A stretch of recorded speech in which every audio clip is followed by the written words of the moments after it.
Okay, good morning, ladies and gentlemen. How we doing? Who? Okay, for those who don't know me, I'm Ken Preston, United States Army retired, and I want to welcome some distinguished guests that we have here with us this morning. And the Sergeant Major of the Army is at the Congressional Breakfast. He'll join us here in a little bit. But our host for this morning, Command Sergeant Major David Davenport, our TRADOC Command Sergeant Major. Sergeant Major, thanks very much for being here with us.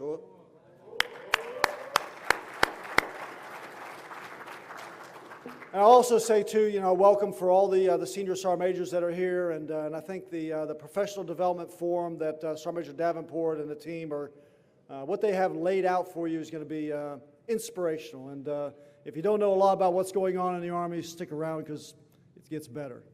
I want to say welcome. I saw Sergeant Major of the Army, retired Jack Tilley's here. Hey, that was pretty good. Now wait. That was pretty good for initial cut of shot. Okay, so Sergeant Major of the Army, Jack L. Tilley, hooah! Oh, good, that's it. He needs that. He needs that once a day. Also, too, we got some distinguished guests, a lot of retired soldiers that are here. I want to say welcome. I saw our international partners, international Sergeants Major that are here with us today. I want to say thanks and welcome. At this time, I have the honor of announcing the 2017 recipients for the Sergeant Major Larry L. Strickland Educational Leadership Award. Now, the Sergeant Major Larry L. Strickland Leadership Award is given in honor and memory of Sergeant Major Larry L. Strickland, who served as the Sergeant Major for the Deputy Chief of Staff G1, who was killed on September 11th during the terrorist attack on the Pentagon. Sergeant Major Strickland was an outstanding non-commissioned officer and friend who cared deeply about soldiers and professional development. He believed that if you educate the non-commissioned officer, then you educate the soldiers that work for that NCO. Honoring Sergeant Major Strickland today gives us the opportunity to honor all those who have given their life in the service of our nation. The Sergeant Major Larry L. Strickland Educational Leadership Award is awarded annually to a senior and mid-grade non-commissioned officer who exemplifies the Army's vision of lifelong learning and motivates others to continue their professional development to shape our future leaders. A non-commissioned officer like Sergeant Major Strickland who identifies, trains, and develops, coaches, and mentors tomorrow's leaders. A non-commissioned officer who is a steward of our Army's and our nation's most precious resource, the American soldier. I would ask the following distinguished guests to please join me on stage. Command Sergeant Major David Davenport, retired Sergeant Major Tom Gills, President of the Sergeant Major Larry L. Strickland Memorial Fund Committee, and Ms. Pam Swan, Director of Military Relations and Business Development for Veterans United Home Loans.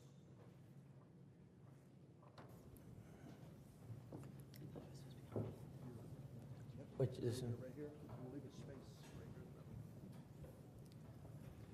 okay, and now, the moment you've all been waiting for. 2006, I was up here getting.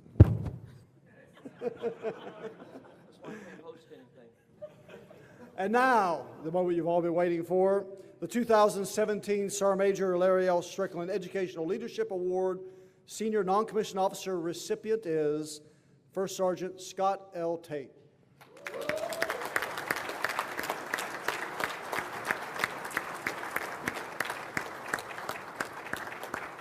First Sergeant Tate is from the 258th Military Police Company, Fort Polk, Louisiana. Okay, Command Sergeant Major Davenport will present our 2017 Senior Non-Commissioned Officer honoree with a Bronze Eagle. Everybody scooch in. Scooch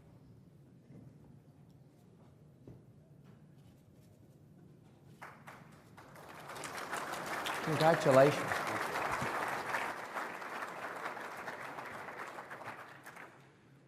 Sergeant Major Gills, the President of the Sergeant Major Larry L. Strickland Memorial Fund Committee, will present a check for $4,000.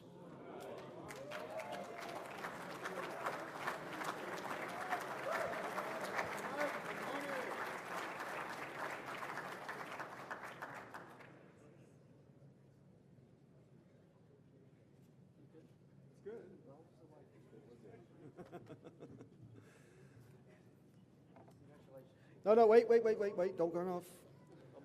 Okay, Ms. Pam Swan will present our honoree with a laptop computer on behalf of Veterans United Home Loans.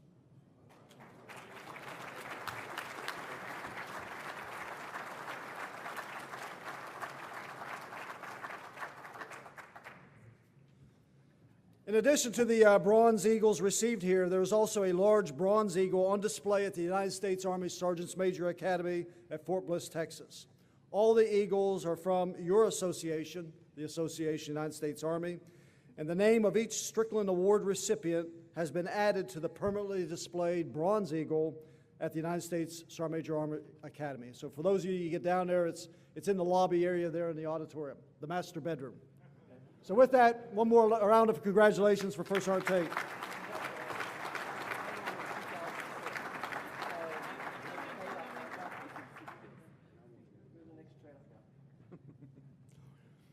So, the 2017 Sergeant Major Larry L. Strickland Educational Leadership Award Mid-Grade Non-Commissioned Officer recipient is Sergeant First Class Theodore J.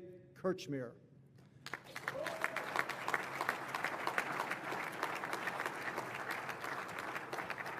Sergeant Kirchmere hails from the United States Army Medak, Fort Wainwright, Alaska. At this time, Command Sergeant Major Davenport will present our 2017 mid-grade non-commissioned officer with a Bronze Eagle.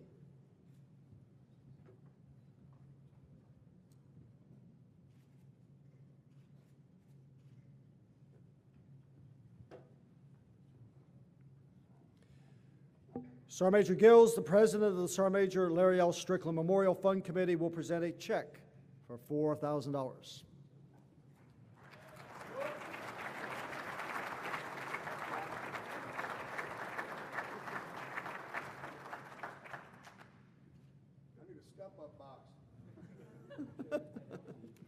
Ms. Pam Swan will present our honoree with a laptop computer on behalf of Veterans United Home Loans.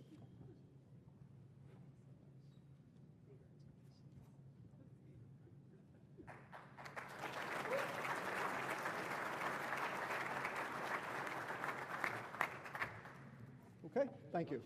Thanks, man. You can step down for a minute. So. We need to rehearse more. No, you're good. Okay, and now I have the honor of announcing the 2017 Sergeant Major Don Kilpatrick Memorial AUSA Scholarship Award. The Sergeant Major Don Kilpatrick Memorial AUSA Scholarship Award is given in the honor for the memory of Sergeant Major Dawn Kilpatrick. Sergeant Major Dawn Kilpatrick began her public affairs career in 1979. Sergeant Major Kilpatrick's most challenging assignments included serving as the newspaper editor of 3 of the Army's most prestigious newspapers: the Hawaii Army Weekly at Fort Shafter, Hawaii, the Bayonet at Fort Benning, Georgia, and the Paraglide at Fort Bragg, North Carolina. Then, as a special assistant to the Secretary of the Army, Sergeant Major Kilpatrick served as the personal public affairs officer for the Secretary, and she was the first non-commissioned officer to ever serve in that role. Sergeant Major Kilpatrick was a master parachutist with more than 650 jumps. She spent 2 years as a member of the prestigious Golden Knights, the United States Army's parachute demonstration team. In 1999, the United States Army and the Association United States Army formed a partnership to honor Sergeant Major Dawn Kilpatrick and her selfless service to our Army and our nation. The Office of the Chief of Public Affairs established a scholarship in her name titled the Sergeant Major Dawn Kilpatrick Memorial Association United States Army Scholarship Award. So I would ask the following distinguished guests to please join me on stage. Command Sergeant Major David Davenport, Sergeant Major Jose A. Velasquez, Jr. from the Office of the Chief of Public Affairs, and the Army's Public Affairs Sergeant Major, and Ms. Pam Swan, the Director of Military Relations and Business Development for Veterans United Home Loans.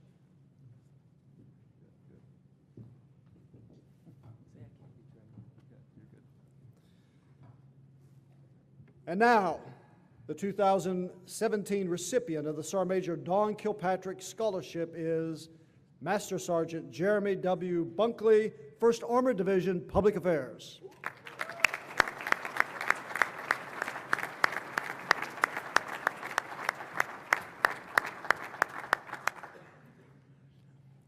Command Sergeant Major Davenport will present our 2017 Sergeant Major Dawn Kilpatrick honoree with a Bronze Eagle.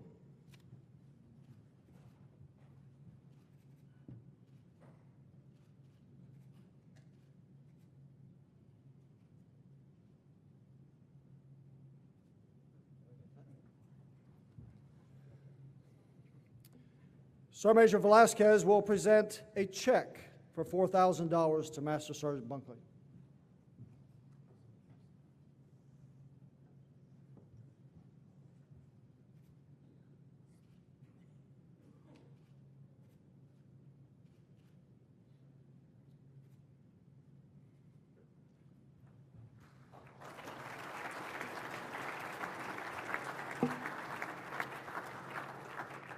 And now Ms. Pam Swan will present a laptop computer to the award recipient on behalf of Veterans United Home Loans.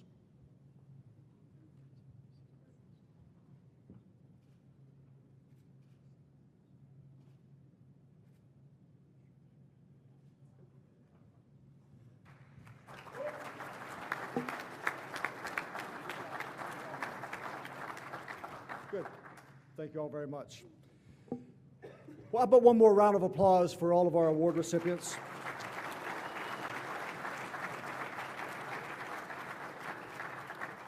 You know, and as a note too, I mean, just as we did with the Strickland Award recipients, Master Sergeant Bunkley's name will be permanently displayed at a place of honor in the Office of the Chief of Public Affairs.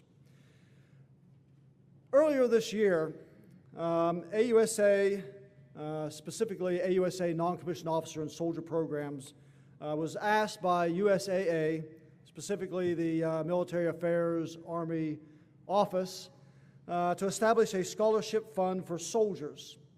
AUSA accepted the opportunity to help soldiers and family members and established the Sergeant Major of the Army Leon Van Autreve Memorial Scholarship Fund. The announcement was made last week to submit applications for this scholarship opportunity.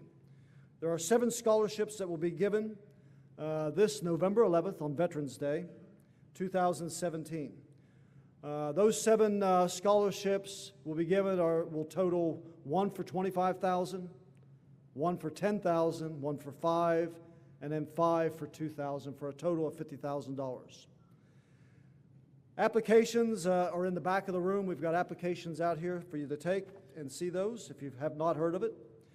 For those who are interested and want to apply. And I would tell you that it's for non-commissioned officers and soldiers, it's for family members, and it's also for officers 01 through 03 and warrant officers, okay, W01 to W02. At this time, I would ask Command Sergeant Major David Davenport to join me on stage.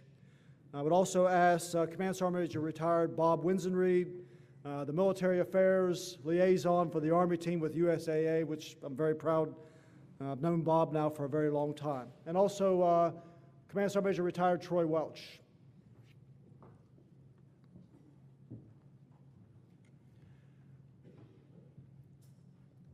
Okay, we got the check? Okay. Okay, at this time, I wanted to do this photo and really recognize USAA and specifically Command Sergeant Major Winsenreed's contributions to really taking care about soldiers and families. And you know, this is one of those things that's going to go on, I think, for a long time. It's a special relationship between USAA and, of course, your association, the Association of the United States Army. And the other great thing is that we have an opportunity to recognize and honor Sergeant Major of the Army Leon Van Autreve. And I would tell you, when I called his widow, Rita, she's 86, and she was absolutely thrilled at the opportunity to know that, that Van was going to be recognized in this way. So how about a big round of applause?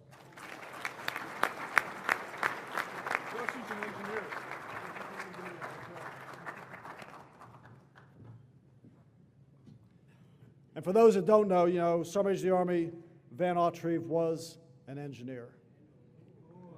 It's an engineer thing, you got to understand. So, okay, so with that, we're going to reset the room here real quick. I'll give you all a 5-minute break if you want to refill your coffee cups, and then we'll start again.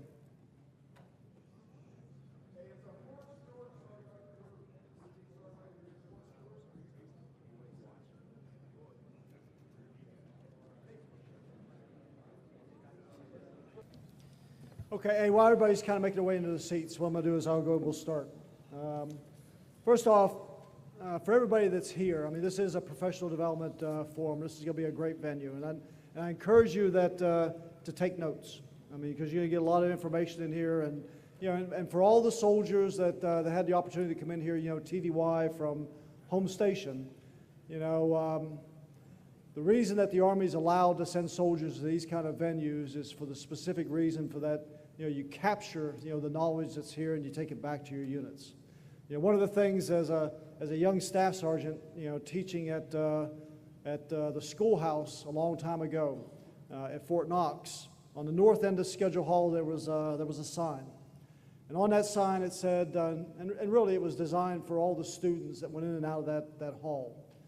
But it said that the knowledge that you gain here is not solely yours to keep, but yours to take and impart unto others in your units and your organization. So take advantage of these professional development forums, capture this information and take it back, because this is what makes our Army great, by taking, this kind of information and passing it on. And really what it does is it empowers non-commissioned officers at the team and squad leader level. And it really allows them to be, take information back and teach their soldiers.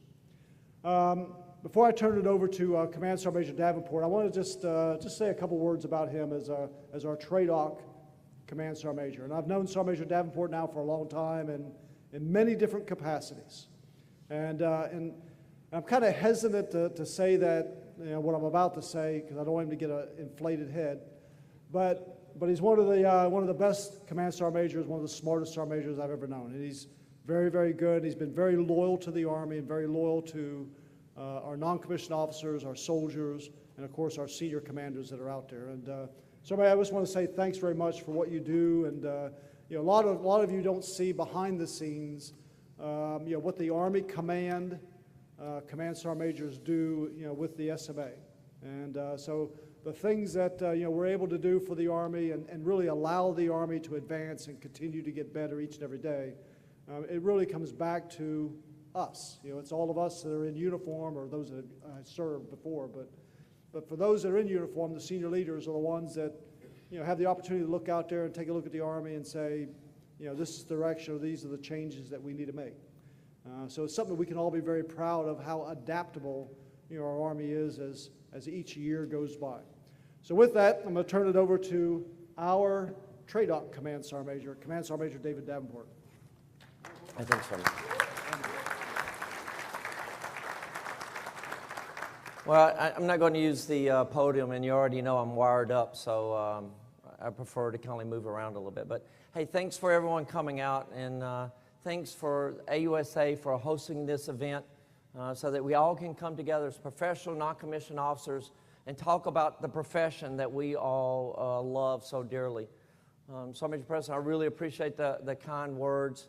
I've used you in many examples of developed me as a non-commissioned officer, the mentorship you gave me, and definitely when I was the 1st Armored Division Sergeant Major, about telling me, you and Sergeant Major Tilley and Roger Blackwood, wherever you're at in the room, all three of you ganging up on me and telling me what I need to do as a Division Sergeant Major. So I wouldn't be here if it wasn't for you all, so thanks for those kind words.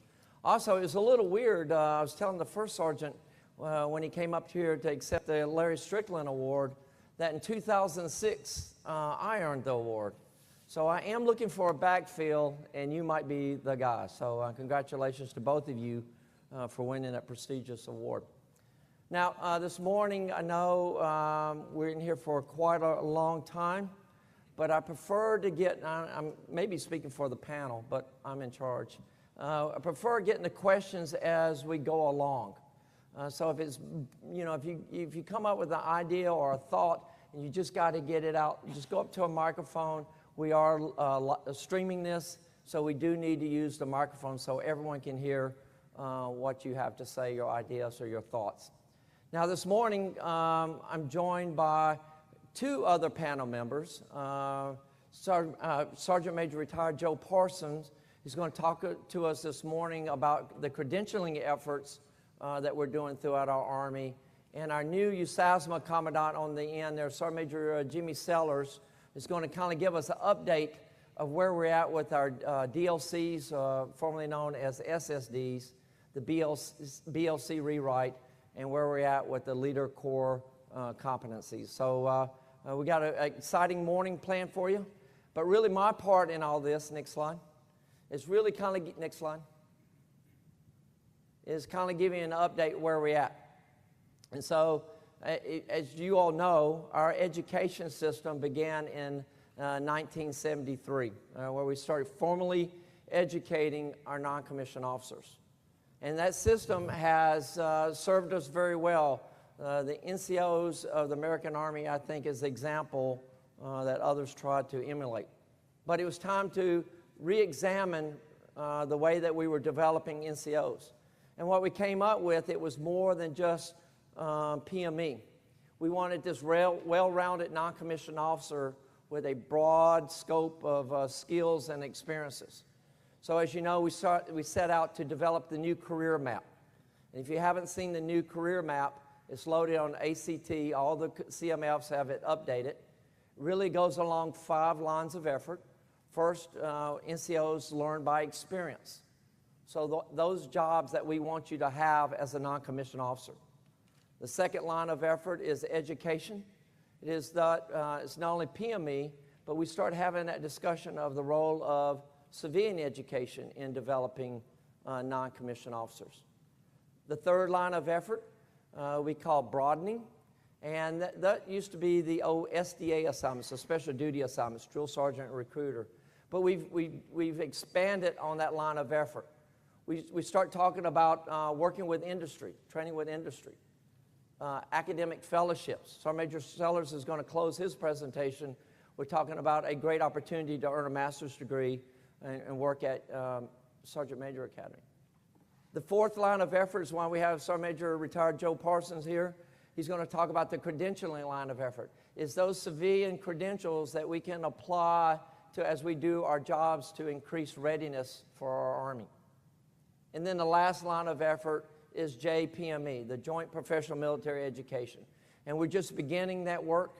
Right now we say it's SE, Senior Enlisted Joint Professional Military Education 1 and 2.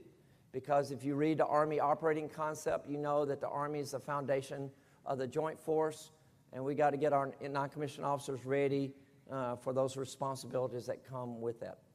And in the next month, we're going to add a 6th line to our career maps. It's about transition. So we're going to start informing our non-commissioned officers, our soldiers, when should they begin looking at transition so that they get to all the programs, all the opportunities that's there for them. It's a great partnership with MCOM, wherever Melissa is at, Melissa Juckett, right there. And we're developing that line together to inform our soldiers, our non-commissioned officers, how to transition properly. So that was kind of the basis that we went into it. We conducted several studies and surveys. As you all know, you probably surveyed to death. And we found that we had a couple of gaps in our education system. One was at the Master Sergeant level. So we developed the Master Leader course that Sergeant Major Sellers will talk a little bit about later on in his presentation. And then the Executive Leader course. What we did with the Executive Leader course, I think we all can agree as professional non-commissioned officers, we're not executives, right? The higher that we go, the harder we got to work for our soldiers. So we did a name change. We now call it the Nominative Leader course, and it's to represent that education that we're going to provide you before you start beginning to compete to be a nominative sergeant major. And so we pulled that program into our new system called the Non-Commissioned Officer Professional Development System. No longer is it NCO ES, but NCO PDS. So we went from 4 levels to 6 levels in our NCO PDS system. I think most of you all are tracking that by now, right? Yes? I hate to have to get Sergeant Major Tilley up here to motivate you all because apparently I'm not doing a good enough job. Next slide. So what happens is we have a strategy out there. And as I travel around, I'm shocked. Many of the things that we're going to talk to you about, we told you about 2 years ago. And all we're doing today is providing you an update of where we're at with over the 40 different initiatives that we were working on to improve our non-commissioned officer professional development system. I'm proud to report to you that most of them are either done or almost done. They're in some stage of working toward completion so that we can have this all set by the year 2020 to prepare our NCOs for what's next. I would tell you, next slide. STEP is not the strategy, okay? Everybody seems to understand STEP now, but doesn't really understand the strategy. STEP was a policy that was a forcing function to get our non-commissioned officers to go to school. And it's been a good news story for our Army. 2.5 years ago when we began examining the backlog, we had over 14,000 non-commissioned officers in the backlog, AC numbers only. I'm proud to report that we have those numbers under 3,000 now. And every month they continue to go down. And it's all the effort of you all out in the audience, getting your soldiers, making sure they're prepared, and getting them to school. So STEP is having a positive effect that we hoped it would about getting our soldiers to school. Because we could do all this work that we're going to talk to you about, curriculum and instructors and facilities, we could put all this effort into it, but if no one was coming, it wouldn't have any value. So I'm here to tell you STEP is working for our Army. Next slide.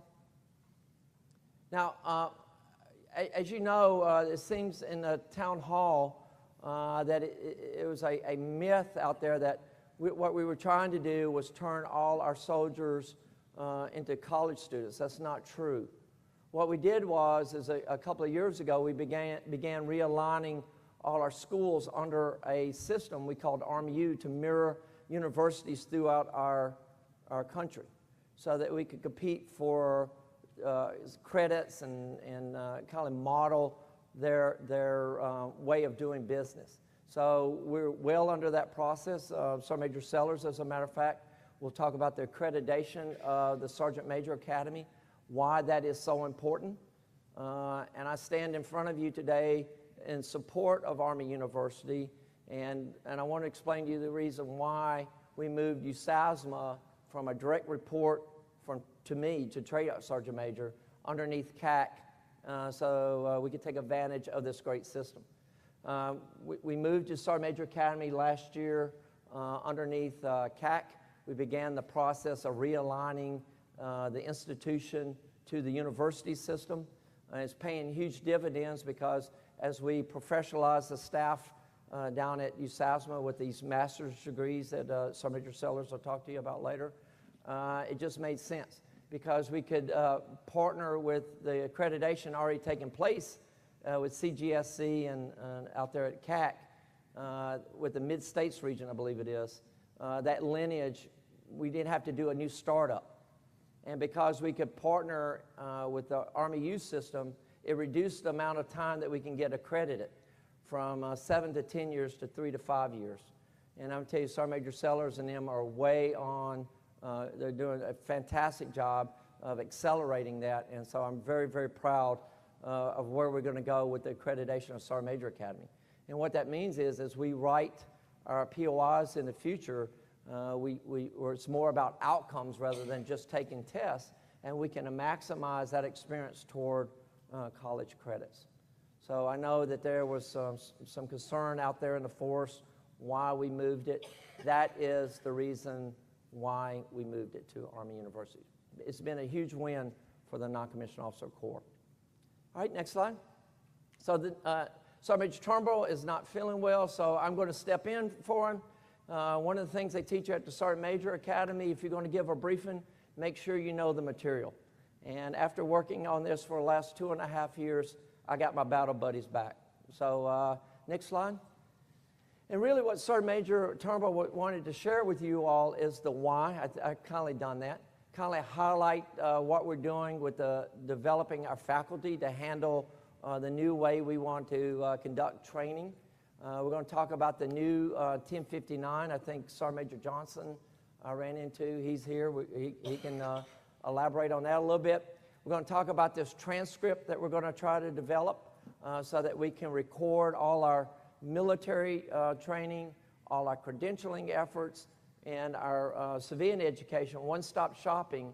So when that soldier transitions and they go to an academic university, to the registrar's office, it's clear what that soldier did while they served our great country. And then lastly, we'll talk about the BLC education fellowship. Fair enough? Am I going too fast for you all? You're excited? I am. It's been a lot of work, and now it's kind of like it's my first child. It's now ready to go to school. I'm pushing out the door, and I'm very, very excited about it. Next slide. All right, so this is the why behind Army University. I think I kind of touched on it.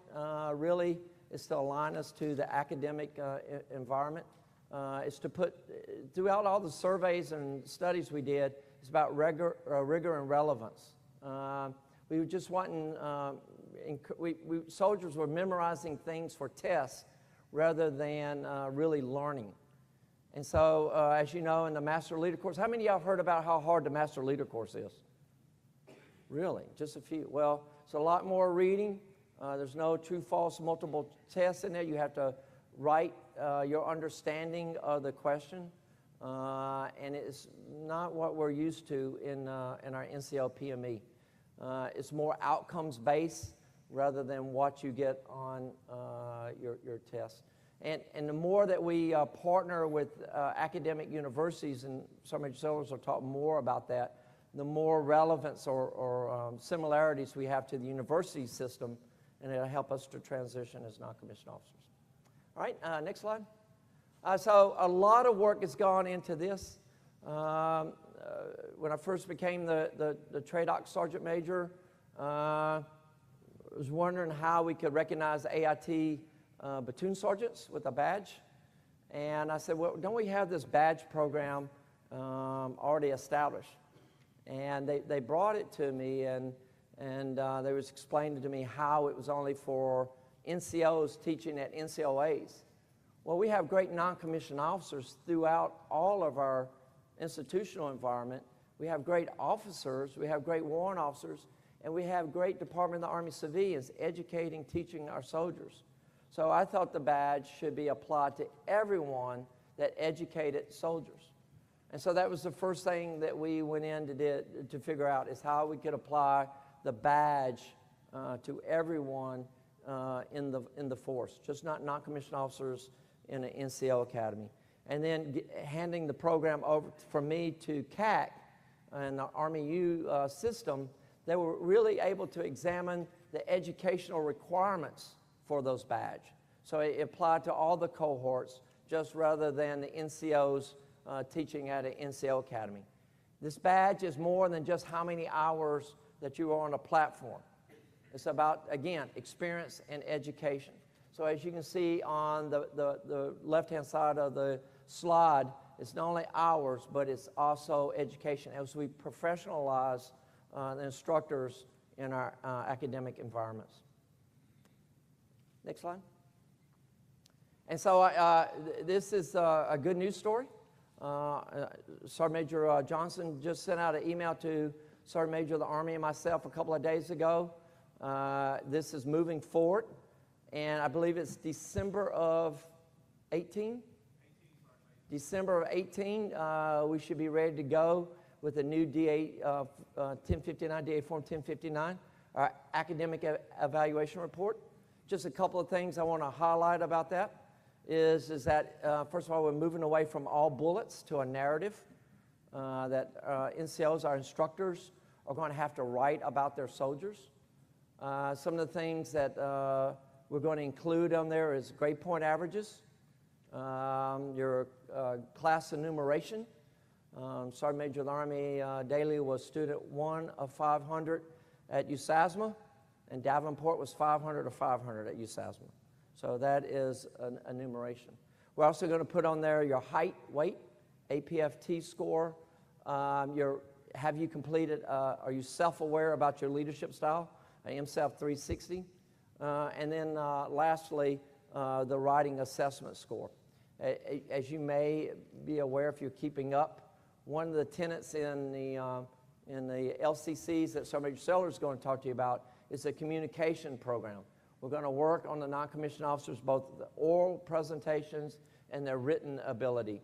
And we needed a test to come up to kind of baseline so you can kind of see where you're sitting so you can work in the self-development domain. So as you take the criterion or the writing assessment and you see that you do poorly in grammar, then we're going to help you with some multimedia. You can go take English 100 101 to improve your writing before you come into the brick and mortar, where we're going to give you the new and improved writing program. So that's the new 1059, the new academic evaluation report. You heard it here, December 18. We'll go hot.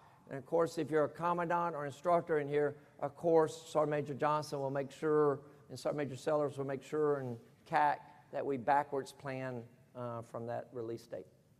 Next slide. And here is what I was telling you about the universal transcript. So in a lot of our major universities in the registrar's office, they have soldiers that, you know, have left our Army, and they're trying to figure out credit for what soldiers did in the Army. And they're using, you know, our DA PAMs, course catalogs, and things like that. It's just not very clear for the universities. So what we're trying to do is clean all that up. Give one-stop shopping for a soldier as they transition that they can carry to a registrar's office, and it more accurately portrays what their education, their experiences were as they serve our Army. We're going to do a pilot, I think, down in the Armory School at Fort Benning to see if we got it about right. And they'll take a while to develop over time. So you got to get all the systems to pull in to make that one document. Next slide. And I'll save a little part of this for Sergeant Major Sellers about how we're trying to tie our PME and our civilian education together, so that when a soldier has one contract, they come in for one contract, we should give them some goals as they leave our Army, if they choose to leave our Army, of an associate's degree and maybe one credential. And then if they choose to continue to serve and continue to progress through the NCO ranks, leveraging that PME to apply to maybe an undergraduate degree. So by the time they get to the Sergeant Major Academy, they're working on earning a master's degree. So that's how we're tying PME to civilian education, and Sergeant Major Sellers will talk more on that as we talk about the accreditation of the university. Next slide. And so this is kind of the career maps that we were talking about. How many of y'all logged on ACT lately? Okay. More than just sponsorship? Okay. I need you, it's the hub of sponsorship, but I also need you to get on ACT, check out your proponent pages to stay current of what's going on. More and more proponents are using those pages to communicate to the force. Next slide. All right, so that's kind of the experience jobs that we want you to have. You know, we talked about the education, the second line of effort. Third line of effort, I think we kind of all understand that on the career maps, drill sergeant, recruiter, training with industry, academic fellowships. But the fourth line of effort is what we got Sergeant Major Parson, retired, up here to talk about, is the credentialing effort that we're working on to recognize what our soldiers do in the Army and how it applies to civilian credentials. So over to you, Joe. Oh, got me? Thanks, Sergeant Major. I want to begin by saying I'm pretty humbled to be here, one, to be part of this group. You know, I used to be the person sitting out in the audience and watching these old guys, so now I'm one of the old guys. Hey, easy. and to be able to talk to all of you, because there's some great professionals out here. I am pretty comfortable in the fact that I can look out and I don't think I owe anybody any money. So that's a good thing. Before I start to talk about credentialing, I do want to level the bubbles a little bit. First off, when we say credentialing at the national scale, they're talking about a lot of things. They're talking about diplomas, degrees, certifications, certificates, licenses, apprenticeships, internships, badging, micro-credentialing, all those things, right? But when I'm talking to you, I'm talking about vocational credentialings, specifically certifications, licenses, apprenticeships, and internships that apply to our Army. I am also going to talk to you about a lot of things that are still under development that are being proposed. For one, our Army credentialing program strategy is at the Department of the Army level, going through its final staffing, and then that will set the stage for how we're going to perform credentialing across the Army. But really, it's about giving credit where credit's due, right? Our soldiers do a lot of great work, and we've done a fairly poor job in trying to document that in such a way that other people can understand it, right?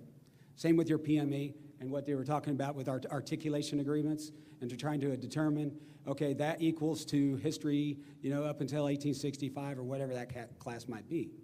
The same thing applies to credentialing. Next slide. So it's a pretty complex landscape. It kind of portrays it on the bottom blue box, is that there are literally tens of thousands of credentials potentially out there that could interest our soldiers, right?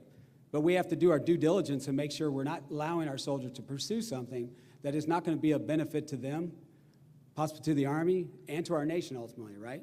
Because eventually every young man and woman in the service has to transition. Although we're not developing our credentialing program for the sole purpose of transitioning, it will support them in that effort. Number one, it's about Army readiness, right? So when a young soldier, an infantryman, is able to pursue an EMT certification, that benefits our Army, correct? May not in their day job, but we would like to have every young man and woman possibly be an EMT. That's one example. Now, we probably wouldn't support that young person to get a fishing license. That's recreational, right? That's not vocational, unless you're really good at it, and then you have all these great sponsors, right? So it's a complex problem that we have to deal with. There's lots of parts and pieces. You can see on the bottom there's a lot of sport requirements. There's a credentialing agency that you would go to for your training, another that may provide the training material, the actual accrediting body, credentialing body, that you would go for the actual examination. Then you have continuing education units that you could pursue at multiple locations, depending on the credential. And then you have a renewal process as well. So there are a lot more pieces involved than that of a degree or a diploma, but it is quite doable. And many of our soldiers are already doing it. To the tone of, and are institutionally delivered, there's about 28,000 credentials a year that are achieved through TRADOC and MEDCOM's efforts. Now that is a pretty big number, right? But considering how many soldiers we have going through the training base every year, it's a pretty small number.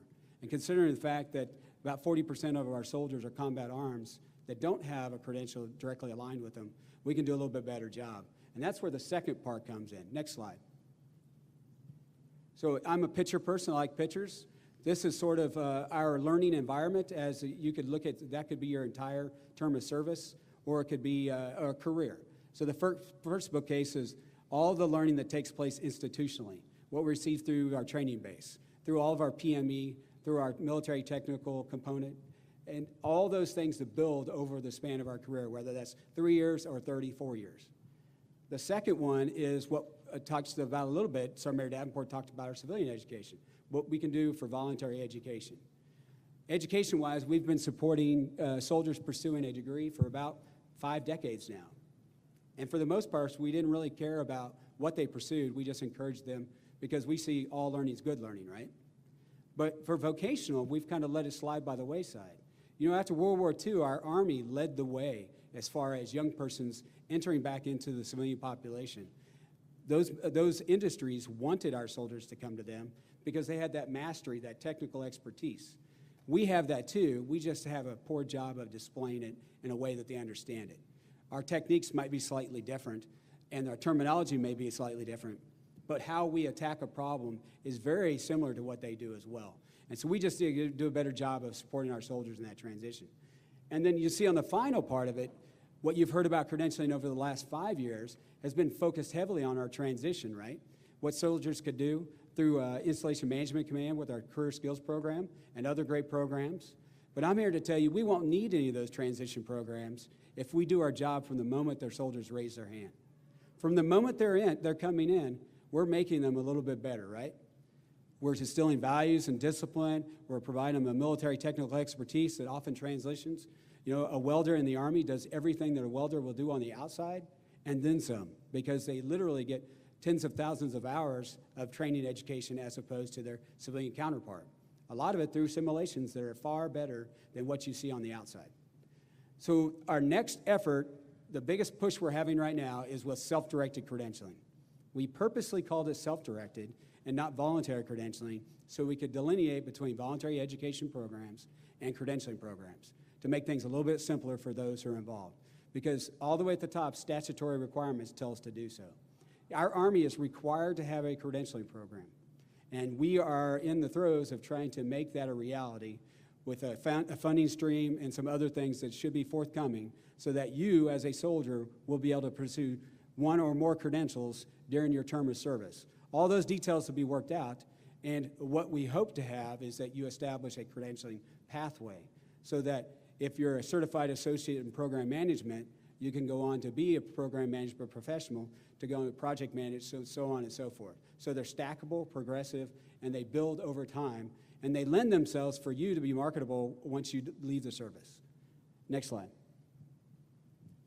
Now, the way to get after that, I know this is a complicated slide, but I like pictures again, is that literally there are over 11,000 certifications and licenses listed by the Department of Labor on their Career One stop. 11,000. Now, each one of those 11,000 have already been vetted against our National Defense Authorization Act requirements. So by virtue of them being in there, they've been vetted, we could pursue them. But as an Army, we've identified over the last 3 or 4 years about 1,644 certifications and licenses that align sort of or completely with our military occupational specialties and our additional skill identifiers. Those are all listed in Army Cool. How many of you have been to the Army Cool website, by show of hands? Okay. Thank you for those who raised your hand. Those who did not, I would kindly ask you to go to the Army Cool website today, because it is there for you. It's a tool for you to use. But it's just information right now. And we're about to turn that information into execution. We're going to connect Go Army Ed to Army Cool at some point through our cycle of renovation and as we build on our program, so that you'll be able to turn that information into execution. So that those credentialing programs that are authorized by the Army, it may not be all 1,644 immediately, it may be a smaller number, will be opened up to every soldier. And this does not apply to Army civilians, by the way. They have a different credentialing program altogether. But we're going to open it up so you're going to have some kind of financial support. And it probably will look a lot like what we have for tuition assistance, right? Because we see the value in learning at the macro level, not just about an academic, but also vocational. Because outside in industry, they don't see it much differently, right? What you will see, and having just experienced myself going through retirement, is that a job description will say you got to have this much experience and you have to have this much education. And then it'll talk about how you can exchange the two. If they have 4 years experience, you only need 2 years of education, and vice versa. But what they never substitute is that certification or license. You either have it or you don't. You either get that call for an interview or you don't. In the military, our certifications apply the same way. Either you're airborne or you're not, and it may be the difference between your assignment. So I'm going to turn it over now to Sergeant Major Sellers to talk a little bit more, but as questions come up about credentialing, I'd love to answer any that you might have. Yeah, thanks a lot, Joe.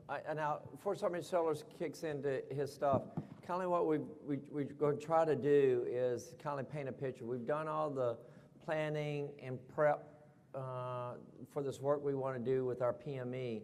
What Sergeant Major Sellers is going to talk to you about is the execution of it. So a lot of moving pieces, and I really need to make sure that you understand the direction that we're heading in so that you can go out and advocate on this proposed changes that we're going to try to do. So, Sergeant Sellers? Hey, thank you, Sergeant Major. Hey, so how's everybody doing? I'm going to stand up this morning because, just like Sergeant Major Davenport said, I really want you to understand the what and the how we're going about getting after some of the stuff that we're going to propose changes for our Army. It's very critical at this point in time because what we're doing is not evolutionary change, it's revolutionary change. It's been over 43 years since we've touched anything inside of our NCO education system. And so we kindly laid it out. We talked about the education system yesterday when the Honorary Sergeant Major in the Army stood up and talked about why we enacted the NCO education system. And he kindly said it was all about producing capacity. It was all about producing capabilities. And so if you don't learn anything else or take anything else away from this briefing here, just kind of understand we're doing two things, creating capacity and capabilities.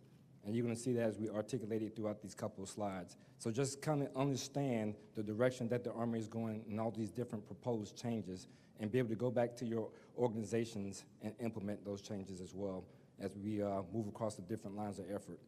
One of the things that I kind of thought that was kind of shocking to me as I assumed the responsibility of the Sergeant Major Academy this past summer was that the amount of senior non-commissioned officers who didn't know anything about the NCO 2020 strategy, which is the underpin of everything that we're doing throughout the Army.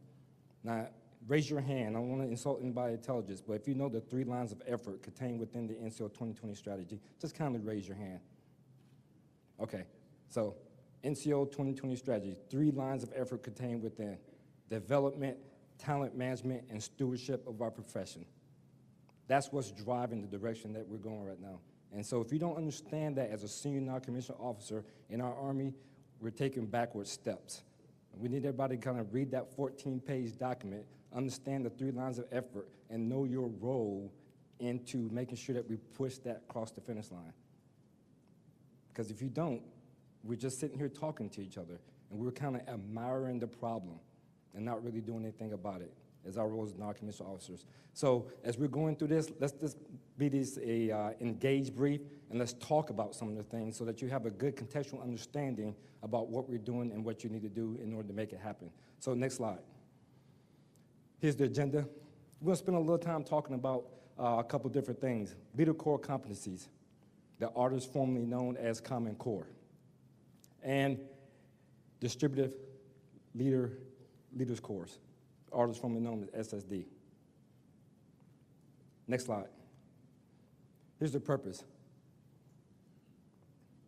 Leader core competencies and all those different things that's contained within, and we'll talk about that throughout the course of the brief. Next slide. So here's our problem statement. Anytime we have an issue, we got to define the problem. So our problem was that we were driving this vehicle of NCO professional development system for about 43 years with no changes. We kind of kicked the tires, changed the tires, did some updates to the system. We went back and we said, well, you know, all this stuff that we're doing, all we're doing is oil changes. We changed PLDC, the name a little bit, but we really didn't change the curriculum contained inside of it. It really wasn't linked to doctrine. It wasn't really linked to any outcomes that we should be producing, and it was no correlation to how we develop an NCO. So that's why we put in leader core competencies. That was pretty much the problem state that we had there. It really wasn't tied to anything, so that when NCOs come out of a said course, then they can speak the same language as, let's just say, Sergeant Sellers, for example, going on to Fort Lee to become a unit supply specialist, being able to talk the same leadership as Sergeant Davenport coming out from Fort Benning and the armor course. Having the same language, the same tone is what we're really trying to get after. Next slide. Leader core competencies. So there's 6 that you see right there on the slide. Those are the main buckets in which we outline our LCCs. The 6 different focus areas that we've all been talking about: readiness, leadership, training management, Army joint operations, program management, and communications. All those different functions that we think are very important for our Army to be able to know and understand. So a while ago, about 2 years now, Command Sergeant Major Davenport came down and said, hey, look, there's something that we need to do to kind of help bring this all together, to tie in the functions. And those are the different things that we thought that were very important to helping the NCO go back and build the capacity and capabilities within their formations. And I would tell you, in each one of those different areas, there's something unique. So let's just take about readiness. And Sergeant Major Davenport hit on the fact about soldiers transitioning in the Army, and at a certain point, there's about 64% of the Army that gets out on their first term. So one of the things that we kind of put into BLC that you're going to see is the ability to write a resume. So they'll do a resume at every level of PME now.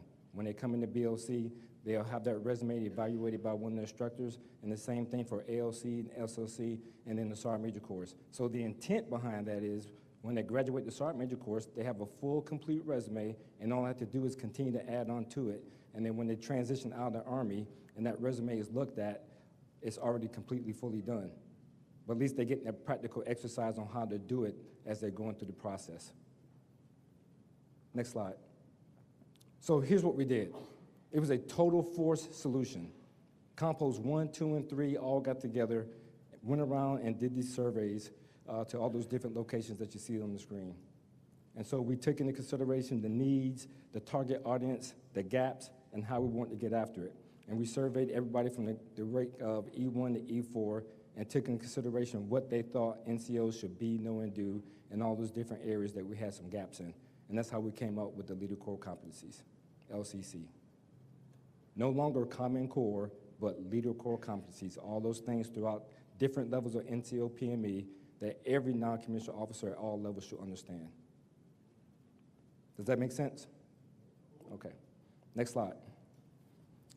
Some considerations that we took into place as we did the Leader Core Competencies. If you look there, you see Bloom's taxonomy. That's one of the things where NCOs have to be able to understand and then apply. So at BLC and DLC, we're going to start to have them understand. And as you work throughout the Bloom's taxonomy, if you know anything about it, you get to the higher levels of Bloom's taxonomy, that's when you start to actually apply what you understand. So at the SLC level in the Sergeant Major course and MLC, that's when you actually start to apply those different things that you learn at some of the brick and mortar schoolhouse learning. And then we also took into consideration our NCO 2020 strategy. We talked about that a little bit earlier. Next slide. What did we confirm? Well, we confirmed we are who we thought we were. We are who we thought we were. We lacked a lot of communication skills. Our PME was not synchronized. It wasn't linked. It wasn't progressive. There was really no true outcomes. And everybody was just kind of rowing their own boat, depending on what PME you went to. So if you went down to, again, Fort Benning, I kind of used the example, they thought there was a certain things that were very important for them to be, know, and do, and learn and understand as a leader. And then if you went to Fort Lee, there was another different set of things, core competencies, they thought they should be, know, and do, and understand as a leader. So we were talking two different languages when it came to leadership. And that's what this is really going to be trying to do. Bring all our language together as a non-commissioned officer corps and make sure that we're going in the right direction. And you see all those different things there. We just kind of confirmed what we already thought we knew. There wasn't any sequence or progressive in our NCO professional development system. Next slide. I kind of call this slide life support. We were on life support at this point in time. Across the continuum, we were just, again, just rowing along and saying, hey, these are the different things that we should be teaching from a non-commissioned officer perspective at different levels, but it really isn't connecting to anything. So if you look at the DLC slide and the SSD, it's not linked to anything. We just kind of threw all those different 350-1 tasks and some of the things that we really didn't want to get done inside of, we couldn't get done inside of PME brick and mortar inside of SSD. And it really wasn't linked to the BLC or the ALC or the SLC across the way. And then our Master Leaders course, there was a huge gap there because we didn't have anything to train and educate our first sergeants on in the Master Sergeant level. And we're standing that up this year, fully operational capable as of 1 October. And we got the Sergeant Major course and the ELC. You look to the bottom of the slide there, all those different hours, it's just kind of made up. 80 hours for SSD 1, 70 hours. There's nothing really consistent in how we program training for our soldiers. And again, the bumper sticker there, PME is not sequential or it doesn't support the entire NCO curriculum and continuum. Next slide. This is where we got some life at, right here, right now. Indicated by the arrows that you see there. Everything that we do in DLC is going to be the advanced sheet for the next level of PME. Everything that you do in DLCs is going to be the next level advanced sheet for PME. And so when they get to SSD1, they'll complete SSD1. I'm going to talk a little bit more about SSDs, formerly known, but now DLCs. it's the way ahead for what they're going to do. So they're going to be tested on some things that they get out of DLC 1 in BLC, and so on and so forth. And when they get to AOC, things that are sitting inside of DLC 2 will be also tested again. So they just can't dump the knowledge that they've learned out of the DLCs. There's no longer a brain dump, and it's progressive and sequential. And across the entire line of continuum, there's about 40 hours on average of educational hours inside of the DLC courses that we do. 40 hours, not 88, not 76, not 42, but sequential 40 hours. And it's now progressive and sequential across the entire continuum. Next slide. Here's our strategy. We make sure that we incorporate the experiential learner model, which if you ever get a chance to get inside some of the classrooms these days, pulling from the individuals sitting inside the class instead of just briefing them is the entire monumental change that we're making inside of PME. Okay, it allows the students to interact. It requires them to go home, do some homework. It requires them to do some forward-ahead reading so they can come back to the classrooms to actually participate in a lively discussion and get more of a classroom brief than just the instructor standing in front of them going next slide, next slide, next slide. That's a lot of what we're doing with the strategy as we continue to change the curriculum and design. The content is going to have more practical application and then less assessments. Less fill in the blocks and more of an assessment evaluation in terms of an essay. Next slide. Basic leader course, current design. I just want to kind of put that up there so you can see what our BLC is currently doing. You know, so it has 3 modules: leadership, training, management, and warfighting. And those are the different hours that are in there. Pretty good course, but it hasn't changed very much. We just kind of changed the oil in the system, and it's kind of kept the vehicle running, but not as good as it's going to be here in the next future. Next slide. This is what soldiers are going to see in the next couple of months. We're currently doing some pilots and validations right now. We got one going on in Alaska. The course is not going to change too much in terms of hours and length of time. It's still going to remain 22 days, but it's dropped from 168 hours, and we added 1 more hour to 169, and that's the BLC redesign. 6 core companies are in there. 5 evaluations and assessments. And again, a lot of what they learn in DLC 1 is going to be tested and examined when they get to BLC. And this is the actual foundation for our courses. Next slide. Master Leaders course. I know we talked a lot about how tough and the Master Leader course is today. It's one of the very toughest courses that we have out there. A couple months ago, while I was at Fort Campbell, I sat down and talked to a couple of students. They gave me some feedback, and they said, hey, this is the best course they've ever been to. It's the most challenging course they've ever been to, and we probably should have did this a long time ago. It's academically rigorous, it's challenging, and it definitely sets them up for all the different things they're going to learn inside the Sergeant Major's Academy, some things they're going to do inside the Sergeant Major's Academy. As you see there at the bottom of the slide, it talks about the resident portion. It would be FOC in FY18. Next slide.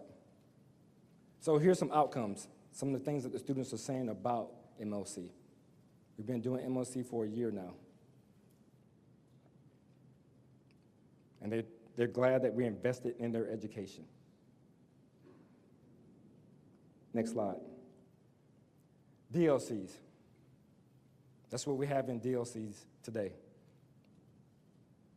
Again, progressive and sequential, and it's nested with something that we're doing inside of the next level course.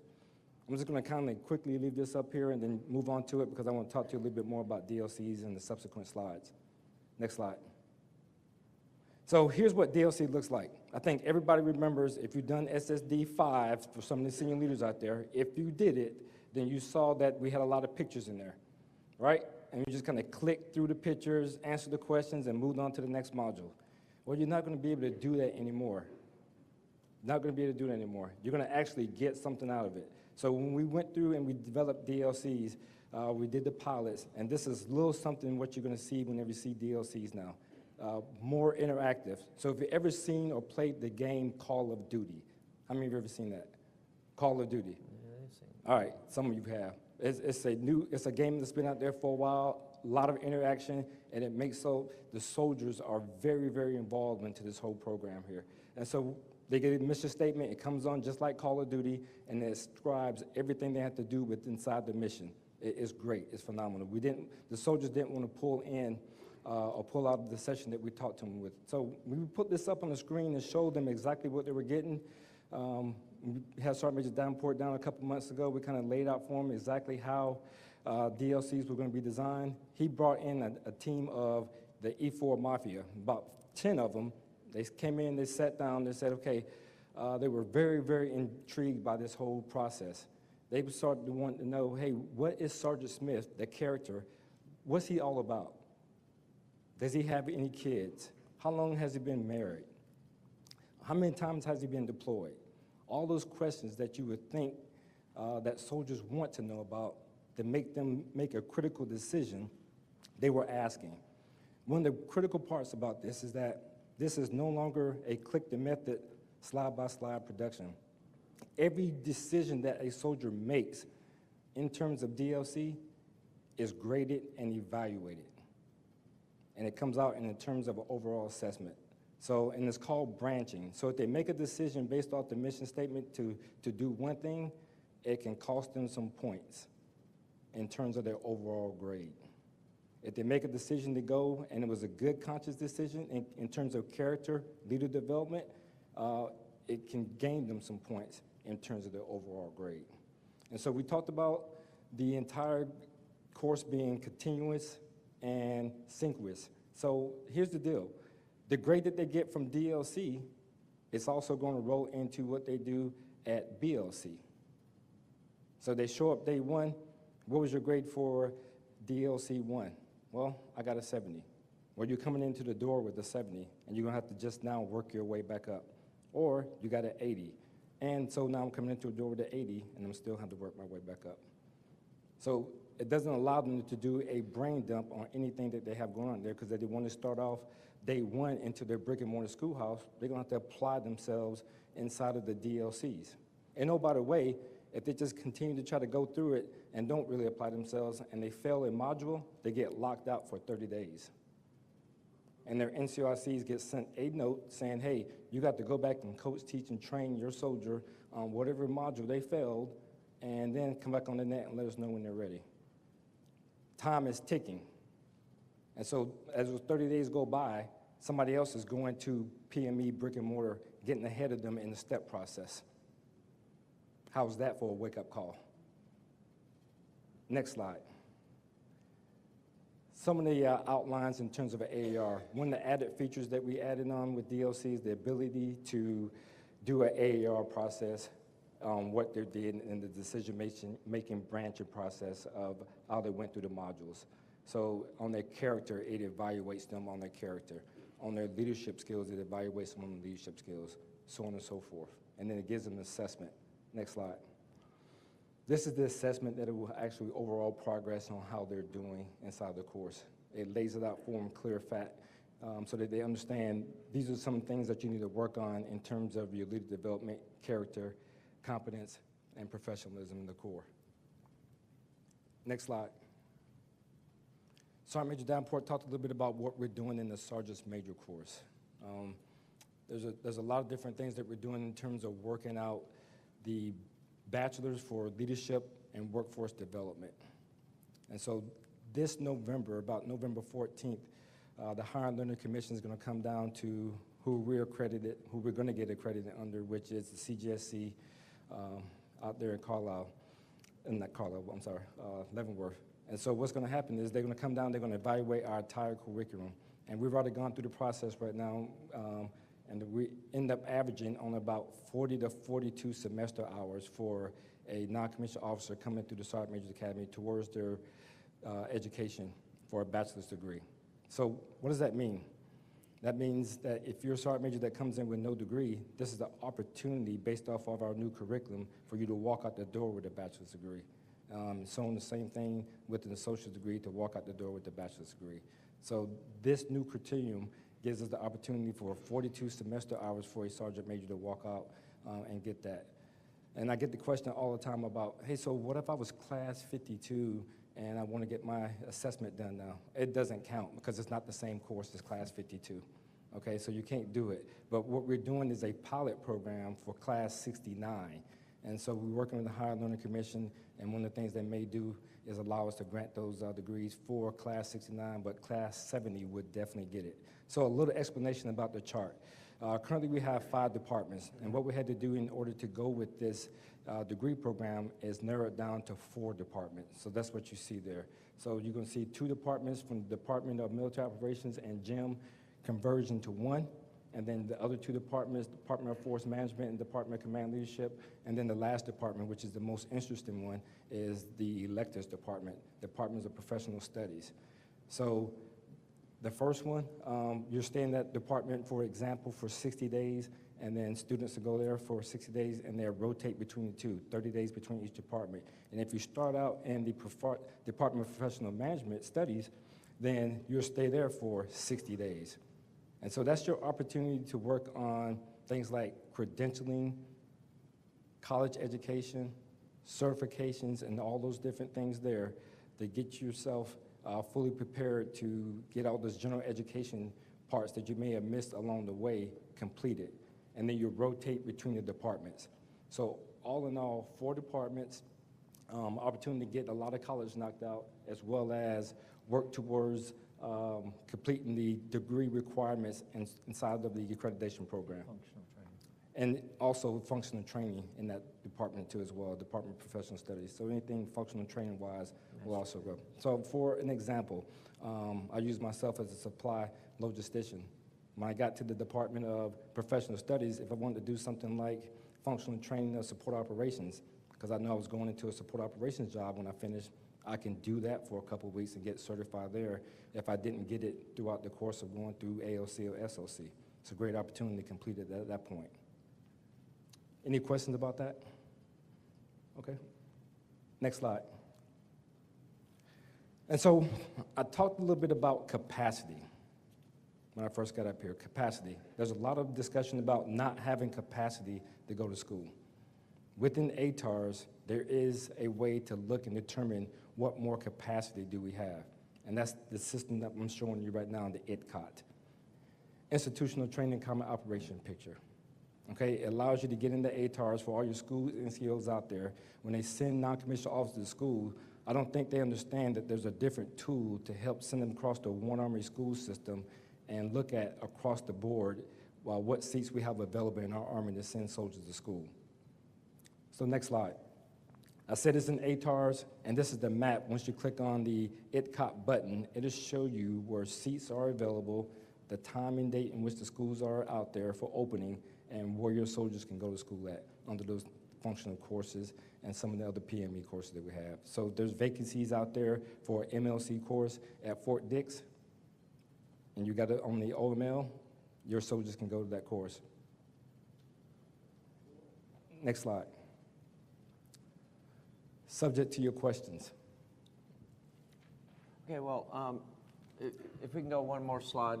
Hey, Sergeant Major of the Army just walked in. Sergeant Major, is there anything you'd like to, before we go into questions and answers? Okay. All right, well, first of all, let's give these 2 a round of applause for...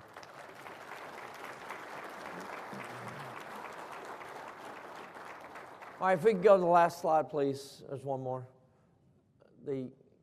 Okay, there's a quote that General Perkins gave me when I came to TRADOC. Sergeant Major wanted me to examine how we're developing non-commissioned officers for the future. And hopefully today what we've shown you is that we're getting at it. Again, I believe we've done all the planning, we've done the surveys, we've done all the prep work with all the different work groups across all the components. And now, as you heard from Jimmy Sellers, we're getting ready to begin executing. We're working with the Council of Colonels, the TGOS, the APLDF, our commanders at CAC, at TRADOC, to make sure that we're hitting all the wickets. So this is enduring change that will be sustained way past any of us on the table up here. So with that, any questions you may have for either myself, the panel, or anything that we've talked about this morning?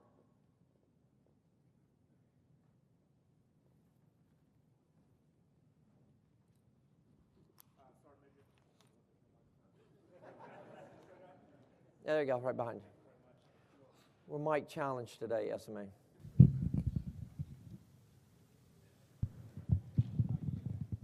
Hold.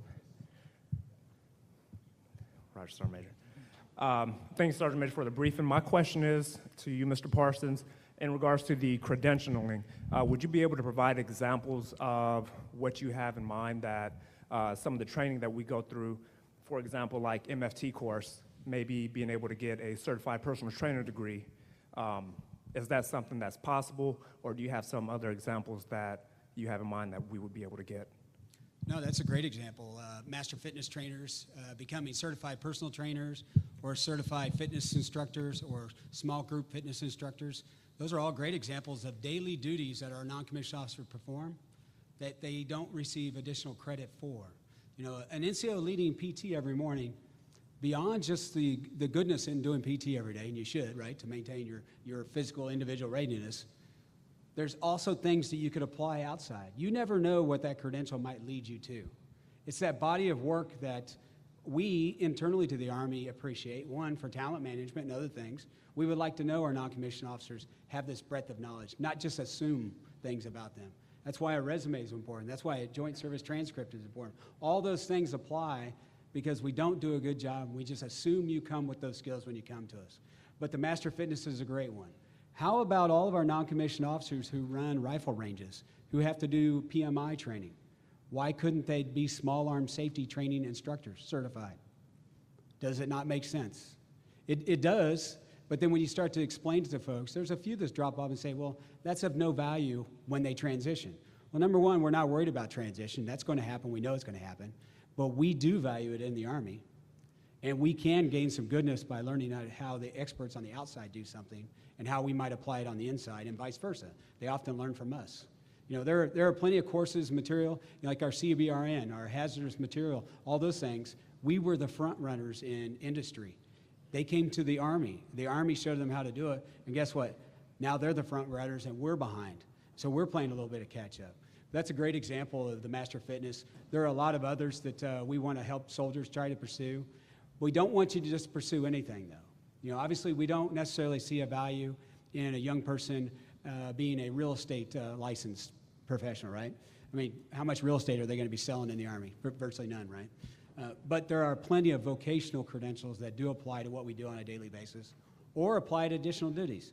Many of you who have deployed have had to look internally into your formation to say, where are my plumbers, electricians, drywall people, construction, right? Why is that? Because you're going to go into an austere environment. And you need those folks who have those skills to help you internally to be able to function, right? When you go into an outpost that is a building that's just a shell and you want to put it back together so you can have some form of life support or C2 node. We value those skills. We should support our soldiers in the development. And oh, by the way, there's a drought on the outside. If we are going to talk about transition, you know, there's 164 million people that are eligible to work in the United States. But there's only 155 actually doing it, or actually working. And oh, by the way, 42% of those are baby boomers that are going to leave in the next 10 years. So there's going to be a huge need for that skilled labor workforce, and we want our soldiers to be prepared to be part of that. Because the fact of the matter is, you know, 17% of the U.S. population has one or more credential, right? We want our soldiers to be part of that 17% when they leave, because that 17% has a 2.7% less unemployment rate, and we don't want our soldiers to be unemployed. Because every one of them was a member of our team. We want to be a valued member of the society as well. Okay, great question. Who's got the next question? Nothing. Yeah, well, go to the microphone. The microphone is there for you. Yeah, it's a question for Sergeant Major Sellers. Sergeant Major Sellers, DLC, when is that going to roll out? And when it does roll out, if I've already went to SSD, do I have to redo DLC? And then finally, when does DLC open up? If I'm a specialist, at what point am I going to be able to take DLC 1? And can I advance to DLC 2 or 3 if I want to train ahead? Okay, so that's a great question. There's only 2 real dates in the Army, and those dates are the Army birthday and AUSA. Okay, so we announced all those different things on that point in time. So you're going to see DLC roll out. Next, DLC 1 and 2 will be out on the Army birthday no later than in next year of 18. And then 3 and 4 by AUSA. And then the enrollment? And then every 4 months after that. So if you've already completed the required SSD, then you won't have to complete the DLC. Okay? If you already complete the required SSD, you won't have to complete the DLC portion. We're just going to change the mail code. And then the other one about enrollment is when soldiers hit the secondary zone of their promotion window, they'll automatically be enrolled. Yeah, that's what he just said. It's like TRADOC Day at the mine. Yeah. Sergeant Major, just a follow-up to that question. So what about the high-speed specialist in our formation that's taking it upon him or herself to go ahead 2 or 3 SSDs, past where they should be in their PME? Yeah, they're not going to get credit for that. So Yeah, so you're talking about now that I've already knocked out, I'm ahead of everybody. We're going to roll them back. Yeah. And I believe we've already done that. yeah.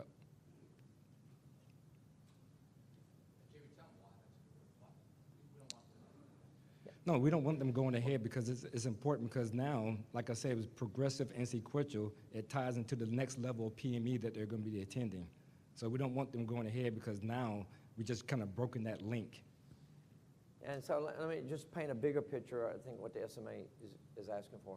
So every February, we're going to come together and examine what is in our DLCs to make sure that it's relevant and it's matching what they're going to see in the brick and mortar. So if we have to change something in the brick and mortar, we're going to have to change something in the DLC to keep that linkage of moving forward.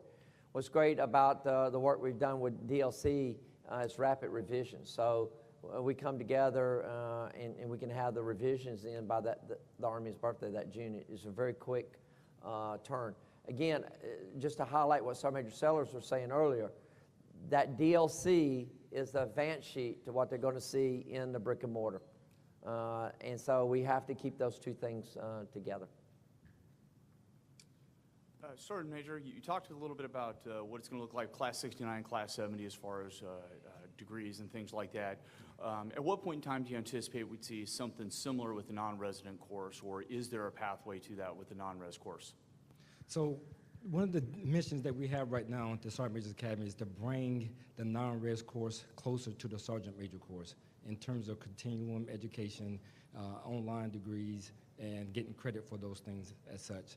So we're working real hard with a couple different avenues to bring that continuum closer together. So one of the initiatives that we laid out was the fact that we no longer have that base of instructors that don't have master's degrees. That's part of the accreditation. So that base of instructors that once were teaching inside the non-res course, they're all fully qualified and they're all inside the classroom and they're getting the same individual that goes through the non-res portion is actually getting the same education that the person that's going through the resident portion. So I'm confident in what we're looking like here in the future, and that's kind of some of the things that we're doing to bring them two closer together. And we're learning a lot in the design of the Master Leader Course DL. We want the experience and outcome to be as close as possible. So as we're developing the Master Leader Course DL, we're learning a lot of best practices that we're going to roll into the non-resident course. Yeah. Sergeant Majors, good morning. This question is for Mr. Pearson, so specifically about the credentialing. So in some of the really technical career fields, specifically cyber and your other technical fields, the credentialing cost is significant. Some of the SAN certifications cost upwards of over $3,000. So is there a pathway in the future to align tuition assistance with the credentialing? Has that even been discussed? And then furthermore, with the second piece, some of those credentials are only good for 3 years. So individuals, as they progress through, is there a mechanism that at that point is it we use tuition assistance for the first piece and that the soldier is on their own for the second, or they can continue to use tuition assistance as they go forward? That's a great question. There's a lot of pitfalls in there. I could fall in a pothole real quickly, try to answer that one. So nobody put me on the record here. But we're pursuing a lot of different avenues, actually, to think about it. And yes, we see a connection with voluntary education and credentialing. I mean, clearly it's all learning, right? The funding part of it, that's where it starts to become tricky, and that's what you're talking about, tuition assistance and others. It is a real problem, particularly for IT-related fields, because some of those credentials are very expensive. But again, we have institutionally delivered, so some are going to be sponsored by your schoolhouse beyond your touch point in a TRADOC or a MedCom school. You're going to go through school, and then they'll sponsor you to complete it. And this to sustain it, that's the other part, right? Is how are we going to do that? Well, that's what self-directed credentialing is meant to do. It's meant to be a funding stream for you to be able to do that. It could look something very similar, about $4,500 a year. We haven't worked all those details out quite yet. So don't say, hey, Parsons said, I'm going to get this much money. Particularly for an IT-related field, those credentials are much more important than an academic degree. I mean, if it's depending on the field you're going into, someone who's going to hire you, or even in the military, we need you to have that, CompTIA, Cisco, whatever it might be. We need you to have those in order to be able to perform your full-time day job to your fullest potential. So we have to find a way to support that. But still, the onus is on the individual soldier. If you're talking about self-directed credentialing, it's voluntary education, and that you have a part to play in that. So it's assistance. It's not going to be full support. So it's going to be credentialing assistance. So some of that will be left to you. Yeah, and SMA, I think this would be a good time to talk about the efforts that you're helping with. I mean, all this stuff that you're seeing was really great. Sergeant Major of the Army came from TRADOC, so he understands all this stuff we're trying to do. He's been a great advocate, and one of the things I really appreciate is the work that he's doing with the tuition assistance. So, SMA?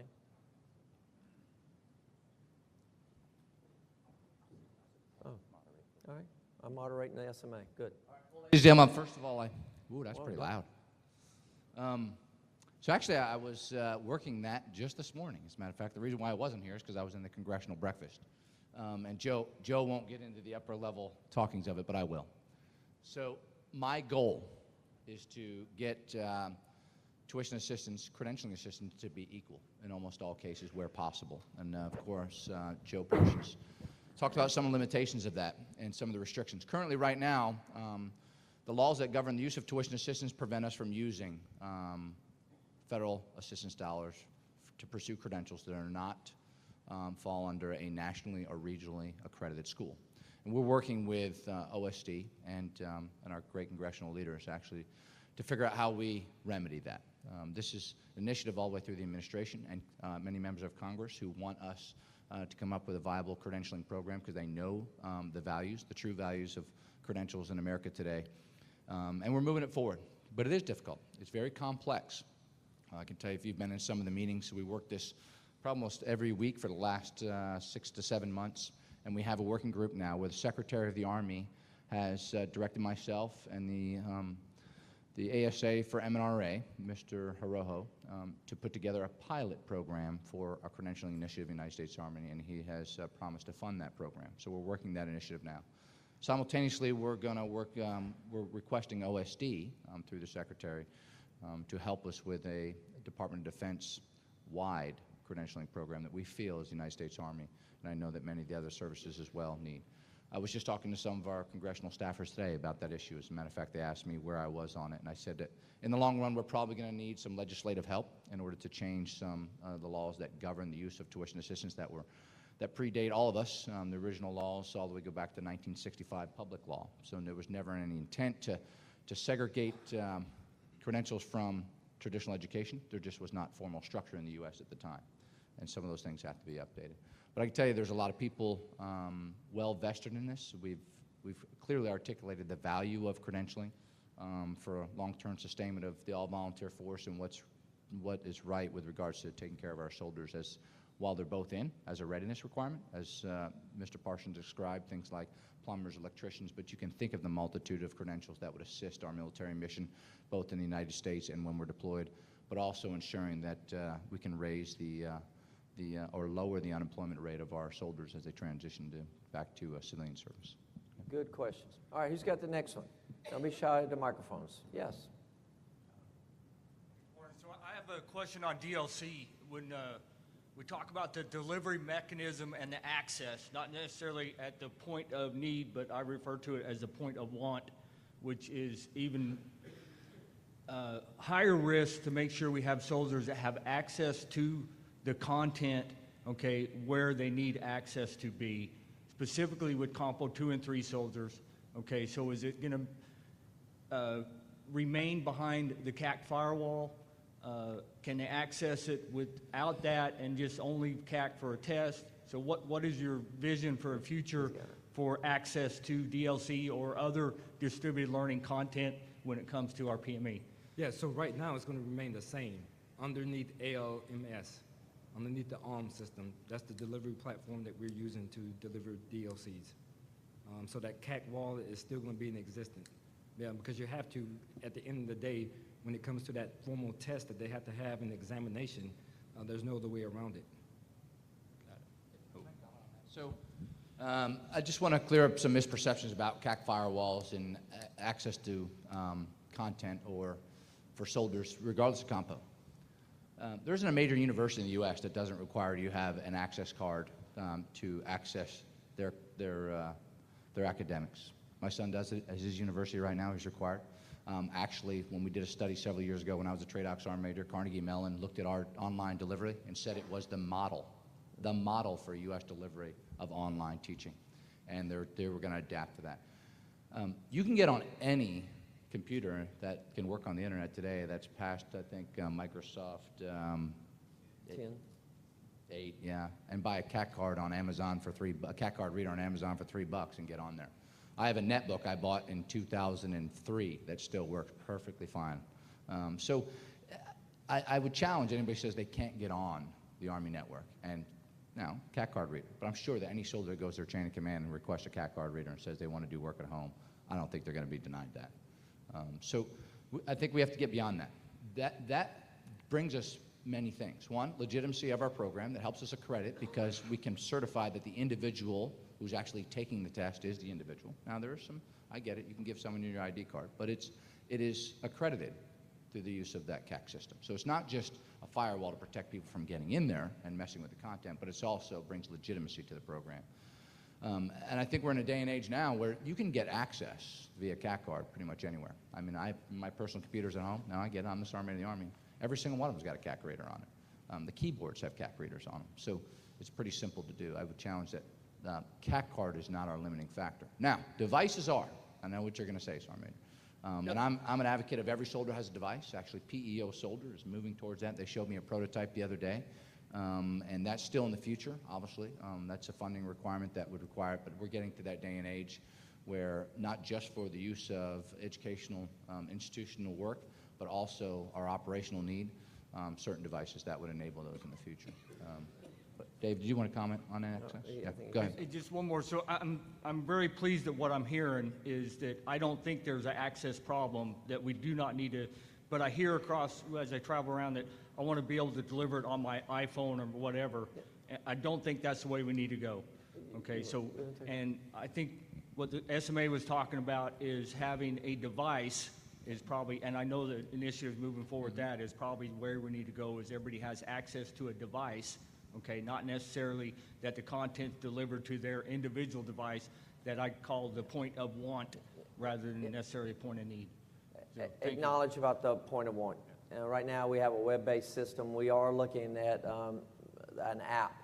But even if we deliver it in an app, DLC1, the assessment has to be secured with a CAC card. So they're going to have to come back on to a network, CAC enabled, to take the test. So I understand your question better now.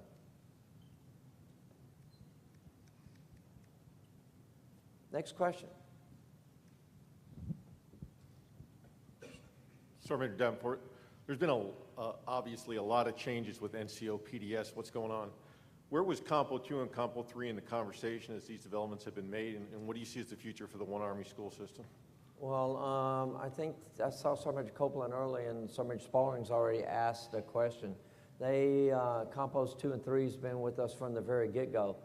As a matter of fact, inside of the little team that helps me, IncoPod, there's a guard and reserve senior sergeant major in there that makes sure that I'm looking at equities as we apply this across the total Army, the Army, that they're represented. And along the way, have we had to work through things? Yes. I mean, like the LCCs. We started off with 72 hours. I see Sergeant Major Copeland smiling. We thought that was the number, and everyone was kind of freaked out about the number. We're like, let's go back and just really look at what we're training in our schoolhouses. We came back together, I guess, a couple of weeks ago, found out it's actually 48 hours. And then as we were there figuring out how to move forward about incorporating these 48 hours, we also had the ability to look at the multi-phases. And so while we were there, we had the guard rep and Sergeant Copeland there. We were able to agree, all right, now this is our opportunity to line up our phases to make sure that they make sense. So they've been there from the very beginning. They're on the team. I'm not going to speak for Sergeant Copeland. He's right there, but they've been with us the whole way. Nothing that we've done they hadn't had a vote or a say in. Ted, Sergeant Major, any? What else?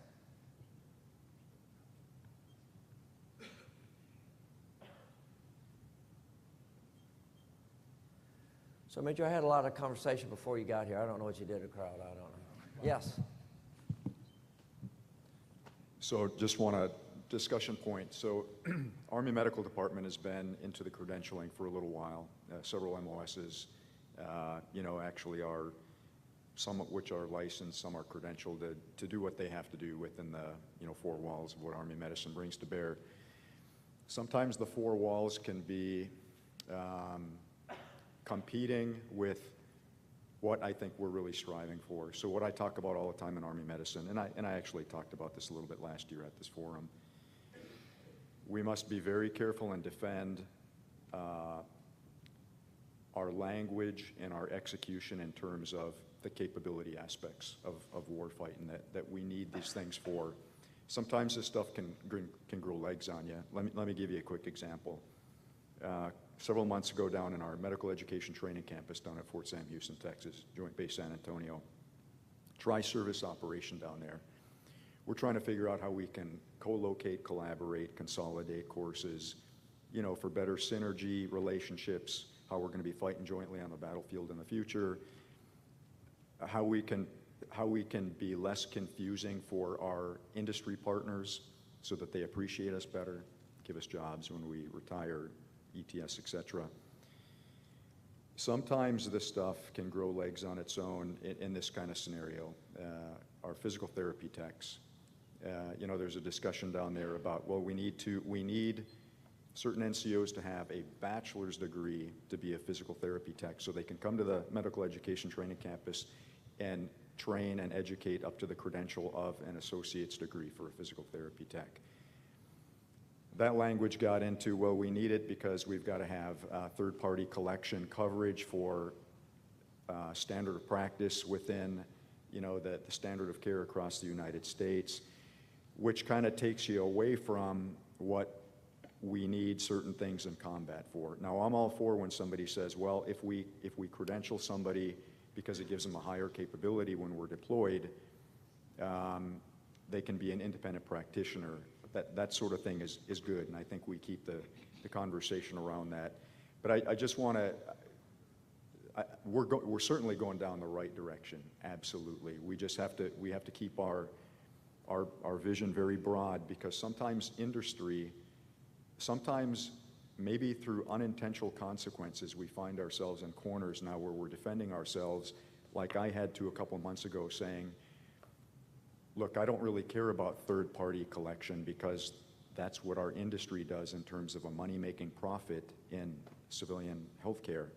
We're a readiness-generating machine. We have to have a discussion about the appropriate credentialing to keep combat capability and lives saved, but not necessarily meeting every need to industry. So those are going to have to be very well thought and articulated conversations so we don't lose momentum with industry. And sorry for the long conversation, but I couldn't shorten that up, and hopefully I didn't confuse it. Sorry, a great point. First, I want to be clear on a couple of things, and I'll pitch it over to the panel here. First and foremost, our education is about certifying non-commissioned officers to do their wartime mission, first and foremost. Anything that we can do to partner with to get bigger bang for our buck or a bigger outcome, we will entertain. Probably Sergeant Major, when he was a TRADOC Sergeant Major, the mocks that come in about all the good ideas about changing enlisted stuff, you're right, you do have to keep your eye on that so it doesn't grow legs. And I think, for example, security clearances and GT scores, that's kind of like how the proponents affect some change sometimes. But it all starts with the proponents. The proponents in our education system, or our professional development system, the proponents own ALC and ALC. So the Infantry Center will say what needs to make an infantryman. AMED will say what needs to make a medic. All LCCs do is put leadership back into those two courses because they got very technically, tactically heavy depending on, you know, the MOS, and we were really lacking some leadership skills. So that's what we're trying to put back in. And based on how that works, if we can get credentialing outcomes, that's nice, but that's not what's driving our efforts in PME redesign. First and foremost is certify non-commissioned officers to do their wartime mission. Second of all is put leadership back into, that's the third line of effort. If you haven't read the strategy, that is the third line of effort. Reminding us non-commissioned officers, our role that we have as stewards of the profession, the leadership that we must provide our soldiers, the keeper of standards enforcers. That's why we're putting LCCs back in there. And let me just be clear on leader core competencies. It's not, or the Common Core, it's not standalone. Okay, that was a big myth floating around out there when I was a young soldier going to BNOC. All the armor, 19 showed up at the same time, same start date. The 19 Deltas would be in the front, Echoes and the Kilos. The first 2 weeks we went through Common Core. And then after that period of time, we went into our different tracks or branches. LCC is not meant to be that. It is interwoven into the entire design of the curriculum. So there's no instructor is going to come out there and say, all right, today we're beginning LCC week. It's really transparent to the soldiers. And Joe, I'll pass it over to you about credentialing, about not letting credentialing get out of. Absolutely, Sergeant. Yeah, AMED's got it really tough, right? Because they have to deal with federal, state requirements, DHA, others. And so we really have to balance, okay, what does the Army require? What does the Army want? What does the soldier want? So on and so forth. So there's layers to the problem. And all of them have statutory requirements. So I'm glad you used the physical therapy tech, because there's a difference between a tech and a specialist. One of it has to do, you have to have a certain academic degree, right? You have to have an associate's degree in order to be a certified specialist physical therapy. So that's a differentiation. Why is that important to us? Because one can practice while deployed, and the other can practice in the treatment facility on your installation. If you don't have that, then you're working under the credentials of someone else, and you're limited in your ability to what you do. I mean, so in the healthcare industry have had, you know, credentialing specialists in their hospitals for decades now because they manage the credentials for them. What we're talking about in credentialing is about expansion of our military technical expertise, right? In a way that it's understood by others, that's all. It's not going to detract, it's going to take away from Army readiness. Matter of fact, it's going to help us see ourselves a little bit better. If we do a better job of capturing these things and understanding when they're due, continuing education requirements, et cetera, we'll be much better postured to do things like talent management, assist soldiers in their transition, and all these other good things that can come from it with just a little bit of elbow grease and a little bit of work. But the medical background is really, really tough, as well as some of the other professional ones, like you know, our legal background folks. Obviously, there's requirements that they have to meet. And our physical security specialists that work in our corrections facilities. You know, those are great examples of things that we have to get right, and we have to just be cognizant of how others do it, but without taking away from our primary mission, that is Army readiness, be able to perform our warfighting function. Okay, in the back. Yes, good morning. Sergeant Major Gilbert. I think my question is more towards our Commandant as it pertains to Sergeant Major's Academy. So as I listened to your presentation talking about the objectives for Class 69 and 70, I'm curious about equity as it pertains to your soldiers who are going through the non-res course versus resident course. I may have my understanding wrong, but I think this was a banner year, maybe 900 potential soldiers selected for Sergeant Major, and then when it came down to the academy, you probably could only fit 600 or so. So that other 300 that has to go through the non-res, in accordance with what you briefed, do you see the same kind of equity for those students when they graduate as far as meeting the same credentialing requirements as the actual residence course? Yeah, so this year we put in 713 soldiers into the resident portion of the course. So right now, Class 6-8 has 713, and then there's another 300 inside the non-res portion. So at any given time, because it's a 2 years phased course, you're going to have upwards of 1,800 soldiers inside the non-res course. And again, we're working hard to bring the efforts closer to what they're getting inside the non-res to what they're getting inside the resident portion of the course.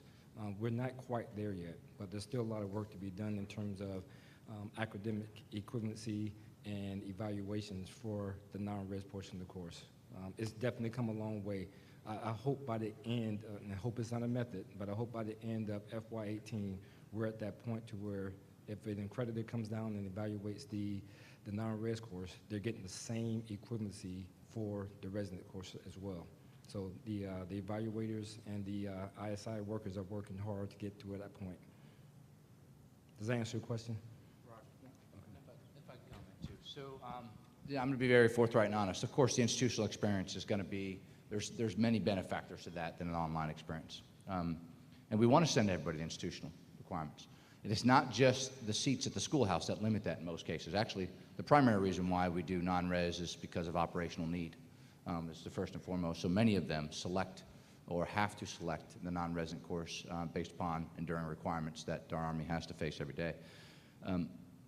Our Academy is not going to meet our needs and requirements for the future. I've already asked the Trade Sergeant Major and the Commandant to start looking at the construction requirements for a new academy because we are going to need these kind of seats and maybe even more for the future if we continue to grow in end strength.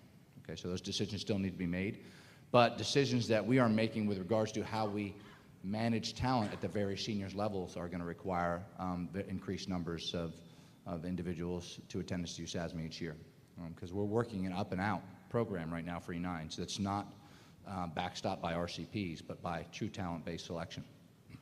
Because we know through our analysis that we got to maintain greater upward mobility within our listed structure system to promote and encourage talent to both stay and compete for the next level of responsibility.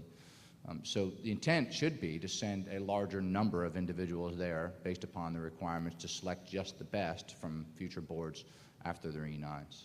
So yeah, we want to get to everybody an institutional experience. The reality is no matter how big we make the academy in the future, we're going to always need non-resident because of operational requirements, but we already know that the academy is not going to meet our needs for the future. Okay. Another question. Oh, yes, ma'am. For Sergeant Major Dailey, what are you discussing with PEO Soldier in terms of a device for soldiers? So it was just preliminary. They showed me a prototype of a device that would bring great capability to an individual. It's in complete pre-decisional stage right now, but it is. So operationally, they can use it while they're on the battlefield. It could have a number of apps that would assist them in their capabilities from land navigation to communication to quick reports, as well as I asked for the capability to extend that resource to them to be able to use it for institutional reasons as well. It's something they're looking at now, and PEO Soldier has to further develop it. Are you thinking of something like a laptop or a tablet? So the device they had as a prototype was more of a larger handheld because of portability and access for operational requirements, but it would definitely meet the requirements we need for them to do things like SSD or DLC in the future. And would they be able to modify it to put a CAC reader on it? They would. Yeah. Anything else? Hey. Well, we just ran a pilot. I don't know where Sergeant Major Raines is in the room, but if you could throw your hand up way back, there you go. We just ran a pilot in his great NCO Academy in Mississippi where we allowed students to bring their own device to the classroom and leveraging QR codes in the cloud where they can move data or slides and briefings up and down on their own device. So we're trying to learn how to, because that's how civilian education, these young people are learning on smartphones and tablets. How do we bring that into our institution to train what they're accustomed to? So, Is that something you could get all the way down at basic or later on, do you think? Well, right now we just looked at BLC and how the Signal School, where Sergeant Major Simmons, right here, they ran a pilot with 25 Sierras, I believe it was. So that would be a great person to speak with how they use it in AIT. Cool, thanks. Okay. I can moderate and push things around. That's excellent. All right, who's got the official last question? I need to know the official last, oh, here it goes. All right, so promotions are tied to PME. And so, and this is for future. I have two ADA soldiers that their sequence number came up for Sergeant First Class, and they haven't been able to get to PME. They are scheduled for January, I believe. And so I think, from what I understand, is they've been passed over and promoted the next guy that's gone to the PME. Is there any plans for the future to try to close that gap? So state your question one more time. So your concern is somebody gets passed over because they have not been to PME, right? That's a great discussion. I'm glad you actually brought it up. Okay. No, don't go anywhere. Stay up there. Yeah, yeah. Hey. Oh. Sorry, Major, stay up there. Yeah. You like so, this. So, under our previous promotion system, okay, there was no requirement for attendance to PME once an individual made the cutoff score after they were selected for promotion or promotable. Okay. The new regulation. I think they should go to PME. That's right. The new regulation says you are not fully qualified for promotion until you've been to PME. Promotion points are an administrative measure by which we fill authorizations in the Army, all right, just like sequence numbers for centrally selected individuals. We raise and lower promotion points based upon the need, which is demonstrated through the gaps, okay? So if we need more sergeants in a certain MOS, we lower promotion points. If we need less sergeants, we raise promotion points, okay? That is the administrative measure by which we gauge talent potential based upon individual performance, okay? But that doesn't mean you're qualified. And this was the problem we had with our non-commissioned officer professional development system in the past. We had thousands of non-commissioned officers who were holding the grade but not fully qualified in the individual critical task. That's what's delivered in our institutional environment, the individual critical task for that skill level. And we said we got to get back to this being a standard-based Army. So no longer do we need to stop looking at the fact that I make cutoff score is a reason why I'm fully qualified. You are by no means fully qualified to serve at that grade. You are fully qualified once you're complete with all the requirements for that grade. So yes, one of the things that we're talking about with centralized selection system right now, and we're going to submit to the Secretary very soon, is removing things like sequence numbers. We're still going to have to use things like promotion points because it's an administrative measure for us to regulate the requirements and need based upon skill level and MOS to fill those things in the Army. But when you go to a centralized selection system, since we've already selected the total population we need for the next FY based upon the known vacancies, we're not going to produce sequence numbers anymore because they're really irrelevant, right? Because we might skip the first 15 on the list because they haven't been to school. Because in most cases, and I'm sure that I was not here earlier, in most cases, it's not the schoolhouse that's the problem that they don't go to school. It's the individual or the chain of command, okay?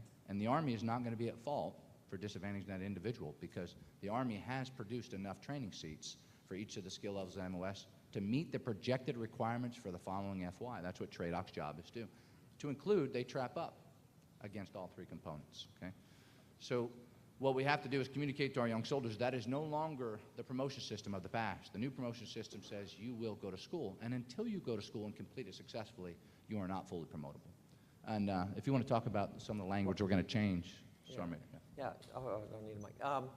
So if you were at the conference in June, you heard us talk about the not automatic promotion, but mandated board appearances. And we're going to change the terminology. And Sergeant Major Johnson, I see you standing up back there. Make sure I say it right. You're promotion eligible once you get that appearance.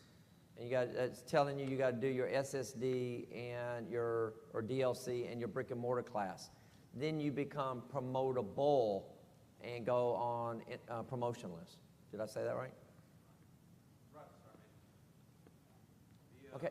While he's moving to the microphone, I just want to say one other thing. I appreciate your passion about those that you're asking about. But my fellow non-commissioned officers, we have hundreds, 200 or 300 that's been in grade 3 or more years, some over 4 years, and has not been to PME if you looked at the slide. The same amount of passion that you have about getting soldiers to, your younger soldiers to school, I need you to help me get them to school. Some of those NCOs our Army has bought multiple school seats for them, and either they don't show up or they show up and can't meet standards. So I need equity in the passion for it. But Sergeant Major Johnson, you're at the mic now.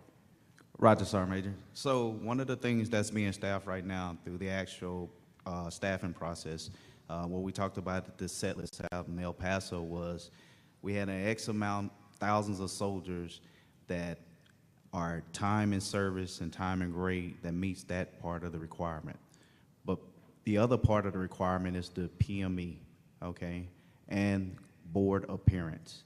So what we've noticed is we have that X amount of soldiers that have not been actually boarded who probably would have made the cutoff if the demands was needed within the actual Army. So that policy is going out and changing into a mandatory board appearance once they're fully eligible within a time and grade and time and service of the requirements. For the semi-centralized, that's the E4 to E5 and the E5 to E6.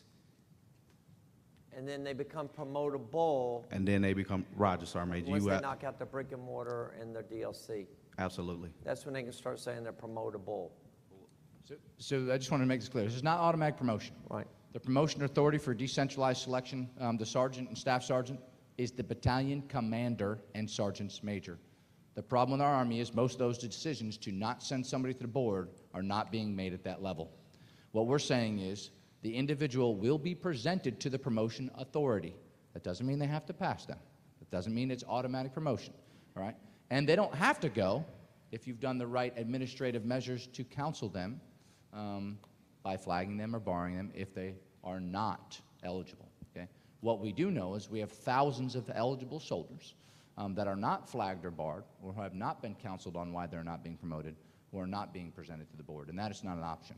What we have to do is, one, make a determination of whether they have a place for viable leadership for the future or not. And that board process is the process that always has been in place to do that. And we got to get people to the promotion authority to make the decision at the appropriate level. So I don't want this to, to turn into automatic integration, which the term in the Army was automatic promotion, okay? This is not automatic promotion. You still have to pass the promotion board. You still got to meet the requirements, and you still got to go to school to get promoted. We're just saying that by the time you get into your primary zone of consideration, if nobody has done anything in the chain of command to prevent you from going to the board, then you will appear before the board. Those same standards exist at 7, 8, and 9 selection. Nobody asks anybody in the Army whether your packet goes unless you have done something administratively to prevent that packet from going to the board. Okay? Okay, well, we're about out of time. First, there's a group of folks I want to recognize that I purposely didn't at the beginning of this. Can our soldiers of the year and our NCOs of the year stand up? All this work we're doing is on the future that these leaders are going to serve in. So, yes, you all stand up. All of you, give them a round of applause.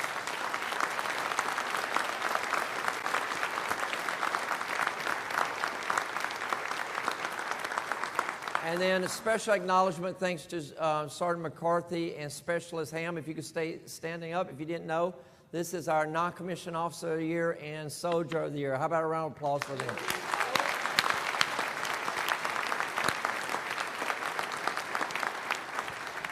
So all of this effort is going toward the future Army, which you will lead our sons and daughters in. All right, well, I appreciate the time you've given me today to kind of highlight the direction that we're trying to move our non-commissioned officer professional development system towards. I really appreciate Sergeant Major Sellers and Mr. Parson coming in and helping me out. So how about a round of applause for them? And last but not least, thanks to the Sergeant Major of our Army for allowing me to moderate this and really share the good news. I really appreciate the confidence that he's had in me to do this, but more importantly, I appreciate his advice and his support as we move forward. So Sergeant Major, I'll give you the last comment to adjourn us. And I'd like to reciprocate. I'll tell you, Sergeant Major Davenport, many of you don't know, and I get to work with him, and I had the honor of having his position before him. He has gotten more done as our Trade Ops Sergeant Major than myself and the previous 5 or 6, and that's nothing to take away from myself or the previous 5 or 6, but he is making things happen for our NCO Corps and professionalizing at a pace that is unprecedented throughout our history, I can assure you. So let's give our Trade Ops Sergeant Major a big round of applause. So I appreciate the forum. Again, apologizing a little late. I did have some very important things to do to advance some of our initiatives. What I'd ask you to do is we have some young soldiers around modeling our prototype uniform of the pinks and greens. Here's what I want, okay? I want you to go up to them, ask them questions, take a look at it, and give me your honest feedback, all right, on this thing. Now, I know what you're all thinking. Oh, yeah, I got to buy a new uniform. No, you don't. Enlisted soldiers don't have to buy uniforms. We put it in your clothing allowance, all right? So it's not a factor. This is like giving you a free set of dress blues, because you'll still get to keep those things, all right? We haven't made a decision on it yet. The Chief Staff and the Secretary have not made a decision on that stuff. But I want your unbiased, honest feedback, okay? Take a look at it. I think it has a lot of distinction and honor. I think it may have a place in our Army, but I want our soldiers to feel the same. And my recommendation to the Chief Secretary will be based upon the overall feedback of our soldiers. But I'd ask you to take a look at it, give it a chance. Get off the monetary cost of the thing, okay? Because we're going to give you that anyway in your clothing allowance. So in all honesty, none of you are going to buy it, all right? And give it a fair shake and go talk to those soldiers and ask them what they think and tell me what you think, okay? Send me a tweet. I know that I got to get my tweeter numbers up anyway, so I'm not trending this week. So send me a tweet or something, and or just send me an email, because all your soldiers do it anyway. Sergeant Majors, they all send me emails anyway. But and enjoy yourselves the rest of the conference. Don't forget to shake the hands of our super warriors. Actually, soldier and NCO, come on up here if there's anybody. And he's got some. Yeah, we'll have some more administrative, but you guys can move up there, and I'll turn it back over to Troy from AUSA. Thank you. Remarks. Back in the back corner over here at the table, there's our 2018 our NCO calendar that highlights Soldier of Excellence. We encourage you to pick up one. Also this evening, there's a Mark Wills concert, and tomorrow at 1300, we're out here in 9th and L, we're having a tour of Arlington. So I encourage you all to, we have a couple buses out there, so please join us and taking a tour down there. Thank you again. Appreciate it. Have a great day. Sergeant Majors, come give them coins.